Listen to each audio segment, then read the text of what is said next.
Hello and welcome to Chanakya. Our guest today is a very interesting and eminent personality, Dr. Dalbir Alawat, working in Sydney, a senior professor on international security in the Sydney University. Welcome, Dr. Dalbir Alawat. Thank you so much for taking time and talking to Chanakya.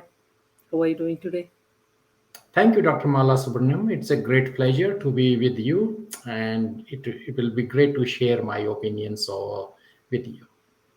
Thank you, sir. So, our focus today is going to be more on what is the state of Indo Pacific politics that's happening, the geopolitics situation that is surrounding the Indo Pacific region, especially with Australia and India being strategic partners in Quad, and we've also entered into a lot of bilateral treaties and other things. So, what is your opinion on the current day Indo Pacific region politics?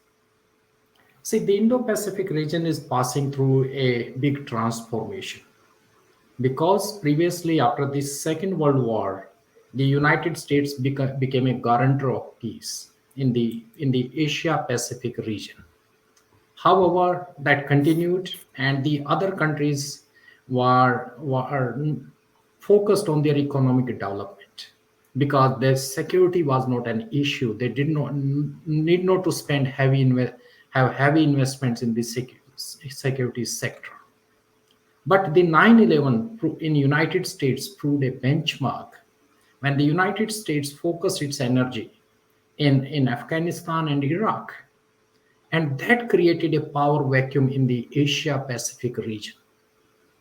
And in the field of power, these vacuums are not there for long. So China, that had the double digit growth over the decades and also had developed its military power, filled that gap.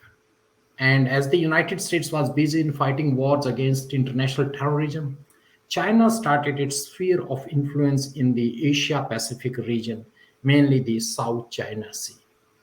And with that rising power, that created a sort of curiosity or sort of concern in the neighboring countries. What are China's intentions? Because China started claiming the territories, the disputed territories. As a result, there were different inhibitions about rising China. What's going to happen? That way, by 2011, the United States felt the challenge from a rising China. And initially, the United States declared a pivot in Asia, and that was further led to the forming of the Indo-Pacific geostrategic construct. In this Indo-Pacific geostrategic construct, there are now different powers. Among them, the major power is the United States, then China, Russia, India, Australia, and Japan. So these powers are looking at the better ways so that there is a rules based order. And in that one, the added dynamics to the security and strategic affairs are the trade relations.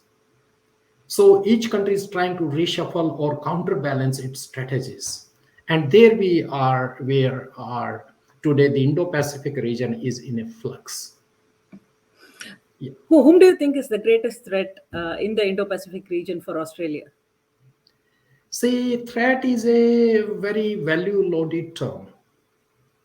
Let's not say the threat, let's say the challenge. Probably. Yes, the challenge comes from China because Australia has been an alliance partner of the United States.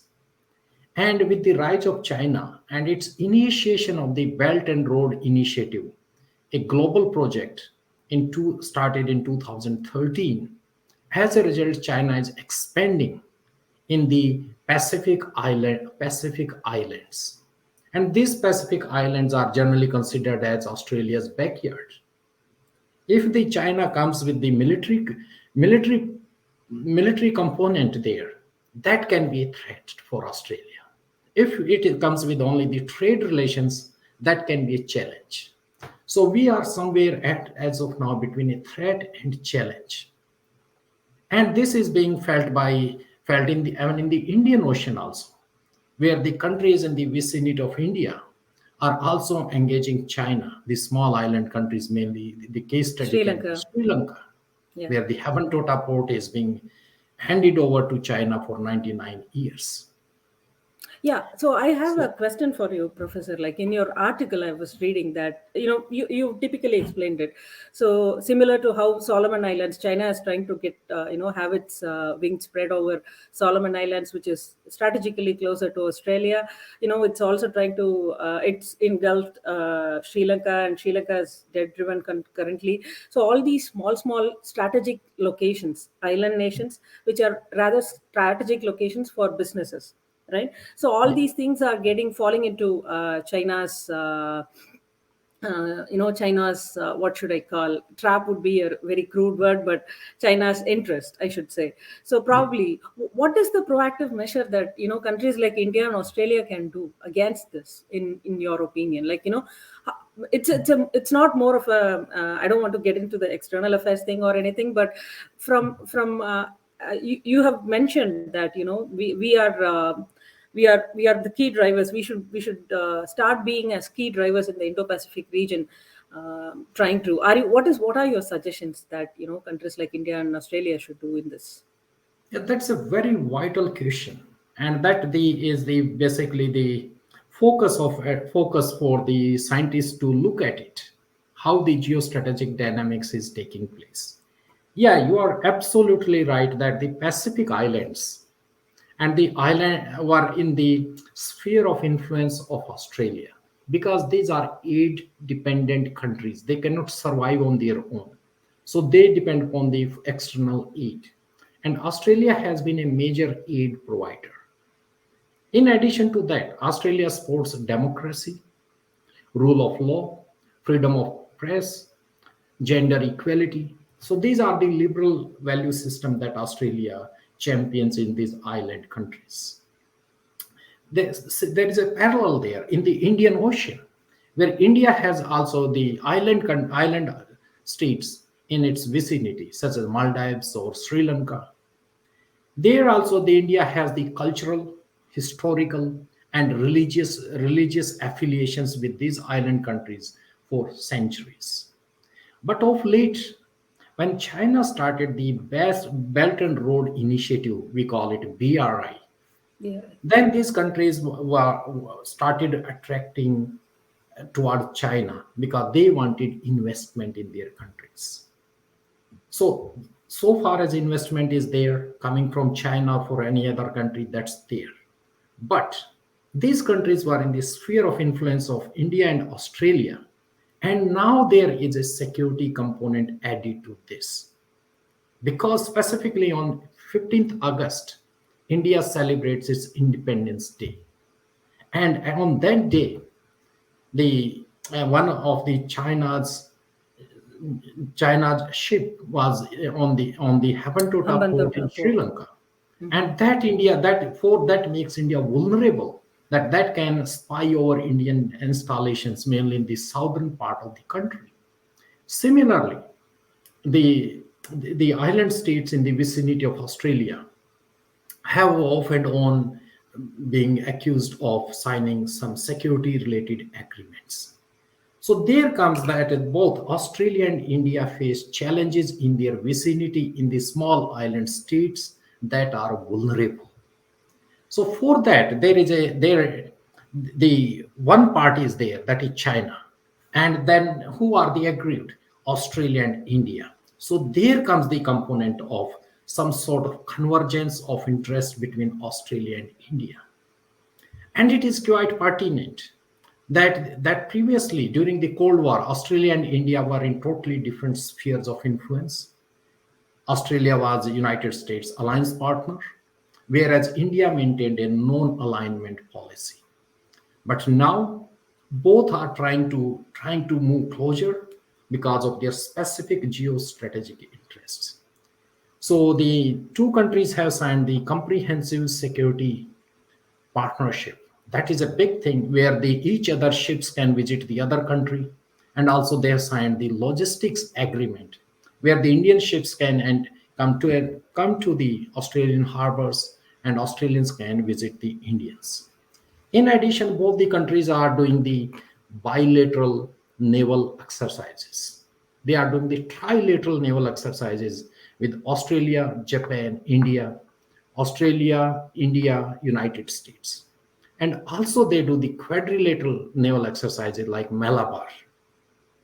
So, in a sense, the two countries coming from the different backgrounds are toward the convergence trajectory, and they are in the process of confidence building. And in that confidence building takes time because both have the different weapon system. Australia gets from United States, India gets from Russia, previously Soviet Union. Then there are concerns about each other's. Then the logistical issues. So the two countries are mapping each other's capabilities, each other's uh, each other's capacity, and but certainly they appear to be on a convergence trajectory because of the similar challenges faced by the two countries. Nice. And coming back to the security issues, any hint or any details to us about what is happening in China? So we are hearing a lot of rumors on social media platform, which is still now unconfirmed from the People's Republic of China, that the President Xi Jinping is being kept under house arrest. So, how much can you tell us on that? Any? About that, there is no credible information.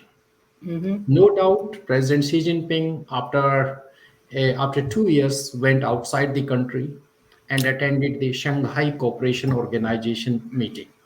After that, he returned, and in return, it appears that he has not has a public appearance, and that is being causing that where the president of the country is. So there are rumors that he is under house arrest. There is the rumors that the military may not want him to be coming in the public. But the issue is that I think that if he went overseas, maybe some COVID issues or some health issues. But what is going to happen is that in October, there will be the next Congress of the Communist Party taking place. And in that Congress, the president wants to go for the third term as another 5 years. So the context is that whether the party wants President Xi Jinping for the third term, or there are some divisions within the Communist Party, because in China has no military. The military belongs to the Communist Party, and it acts as per that. So as per, there is no confirmed information that there is some sort of split or president is under house arrest, but it appears that there may be some issues. There may be contestants that who wants to be for the position of the president, and still there is no clear picture to us. Yeah, the question of him coming out after 2 years, that itself has raised a lot of concerns, or that has been subjected to a lot of criticism. It has been, I'm sure, it's all unconfirmed sources, but still, it's been told that his main key agenda for coming out would be of for signing some getting into alignment with Russia. His meeting with President Putin has been the key focus for him coming into SCO, because he did not confirm his plan until 2 days of his visit to Uzbekistan. Right? It was not a well planned trip. Right? I happen to know that he confirmed his trip just 2 days before flying there. Yeah, in that context, we can say that the Shanghai Cooperation Organization was initiated by China. Yes. So China's president is expected there. And then so same as about the Russian President Putin. And Russia and China are at the moment have their relationship at the highest point. Though China has not supported Russian aggression in Ukraine, but China has not criticized either, and their trade relationship has been there, and two leaders are in touch with each other. So the Chinese president going out to attend the Shanghai Cooperation Organization, perhaps that was required of the head of the state, and he went there, visited there. I mean, it was stated about in the Indian Prime Minister. He had his birthday on that day, but he went there. But there were some, though this is a close knit organization, but we saw some differences when Indian Prime Minister did not shake hand with or go close to the showed the warmth toward the Chinese president as he used to do in the past. So there were some differences, but these were in the Shanghai Cooperation Organization, not related to the internal matters of China. I was just concerned, why would a person who's hosting would only announce it 2 days prior to his visit? Probably President Xing was anticipating a coup, or probably, you don't know. You never know. You're right. It's all Yeah, those speculations at are the this point. internal matters. In democracy, we come to know out through the media and other sources. You're right. But in a environment, it is difficult to come out the internal stories. And still, Yes. we are not sure. But certainly, he's going to contest for the third term, and there are certain factions that they want to avail the opportunity. So Considering within the Communist Party, closeness, there may be some factions they want to counterbalance one against the other. And there comes the military component because the military is controlled by the Communist Party of China. mhm.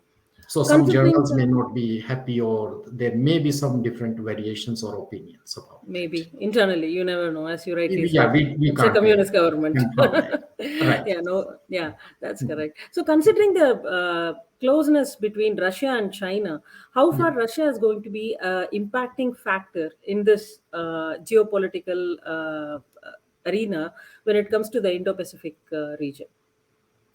What Yeah, would be China. Russia's impact? Yeah, that way Russia is a major factor in the Indo-Pacific region. Mainly the Central Asian countries. Still, they were part of Soviet Union, but now the Soviet Union imploded, so they retain strong ties with Russia. Then comes the Russian weapon system. During the Cold War, Soviet Union used to supply the weapons to India, to Vietnam, and other countries.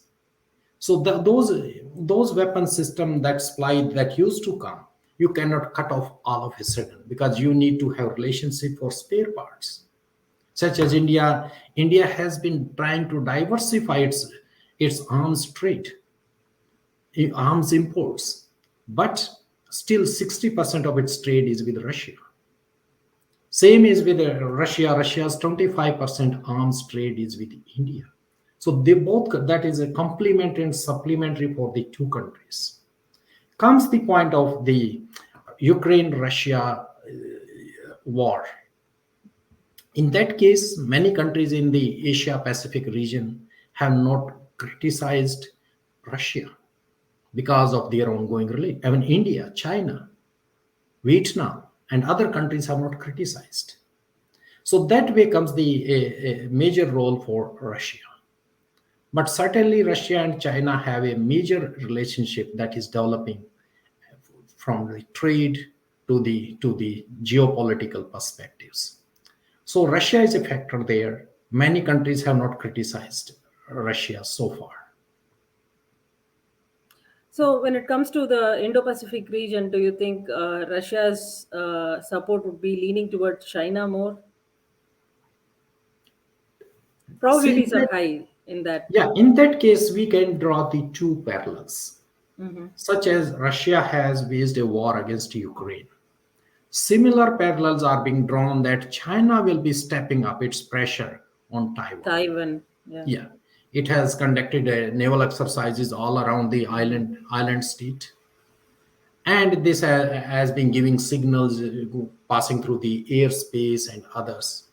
So it is expected that if Russia is successful in Ukraine, then who can stop China from taking Taiwan? So America. those are the parallels being drawn because the US. US can stop them. President Biden recently announced that the United States will come and support if China is trying to take over Taiwan. Couple of Yeah, days ago, there are signals from United States. Nancy Pelosi visited Taiwan, visited. then Yeah. some other senators visited there. But the issue is that passing a statement is one aspect. Other aspect is why not stop the war in Ukraine? If you draw the parallels. And there have been other previous incidents where the United States provided support but did not came with active military on the in defense of any country. There is that opinion is there. But other opinion is that the United States withdrew last year from Afghanistan after 20 years. So there's a war fatigue in United States. And then financially also there are some issues in United States. So the question arises, the strategists are considering, would United States again like to fight a war? Military fatigue is there, that has economic repercussions. And if United States jumps, what will be the outcome? Because that will be putting China and Russia further closer. Both are authoritarian governments, two leaders. They can come further, and in a sense the other countries, how the ASEAN will be responding to that, because Russia will United States will jump into militarily, looking at the regional dynamics.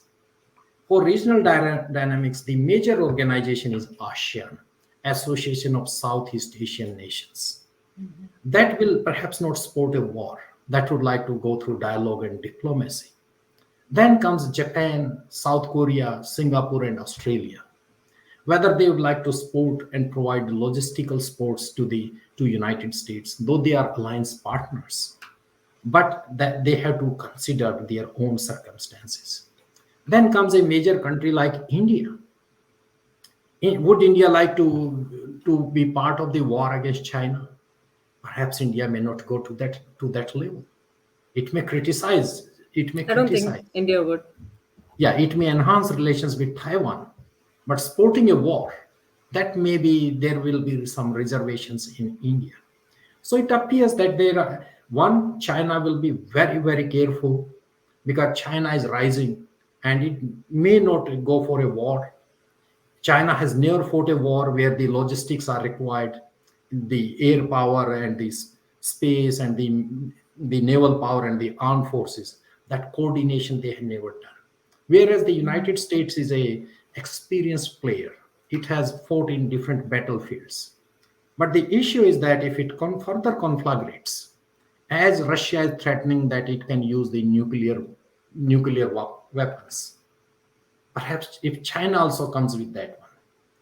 So war is a different, faraway war cries there, but I don't think that there can be a war in current circumstances, mainly in the Indo-Pacific region.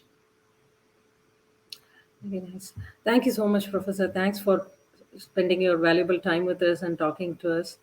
Uh, Best wishes and Oh, that's appreciate great your time. opportunity, and thank you very much for this opportunity. I appreciate. Thank you. Okay, great. Yes.